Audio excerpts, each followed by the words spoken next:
दोस्तों, श्रीलंका के ऑलराउंडर खिलाड़ी दासू शानाका की मौत के बारे में सोशल मीडिया पर खबरें तेजी से वायरल हो रही हैं।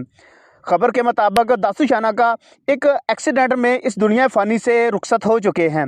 इसके अलावा एक वीडियो भी तेज़ी से वायरल हो रही है जिसमें दिखाया जा रहा है कि दासू शानाका की बॉडी को एक ताबूत में ला कर रखा गया है। दोस्तों, क्या वाकई दासू शानाका की मौत हो चुकी है?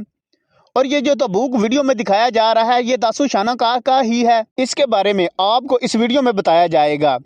वीडियो को लाइक और चैनल को सब्सक्राइब कर लें। दोस्तों, दासू शानाका जो कि श्रीलंका टीम का एक ऑलराउंडर खिलाड़ी है और उसने कई अहम मौक़ों पर अपनी टीम को जीत से हमकिनार किया है, लेकिन अब सोशल मीडिया पर उनकी मौत की खबरें तेज़ी से वायरल हो रही हैं। एक वीडियो सोशल मीडिया पर तेज़ी से वायरल हो रही है जिसमें देखा जा सकता है कि सनथ जसूरिया और कुछ साथी खिलाड़ी एक ताबूत के करीब हाथ बांधे खड़े हैं और इस ताबूत को दासू शानाका का ही बताया जा रहा है। लेकिन दोस्तों, जो सोशल मीडिया पर खबरें चल रही हैं सब झूठी हैं। दासू शानाका अपनी फैमिली के साथ हंसी खुशी जिंदगी गुजार रहे हैं। दोस्तों, दासू शानाका को इंडिया के खिलाफ वनडे स्क्वाड में शामिल नहीं किया गया, जिसके बाद उनके एक फैन ने उनकी मौत के बारे में झूठी अफवाह सोशल मीडिया पर फैला दी कि दासू शानाका एक एक्सीडेंट में फौत हो गए हैं, जिसकी वजह से दासू शानाका को टीम में शामिल नहीं किया गया।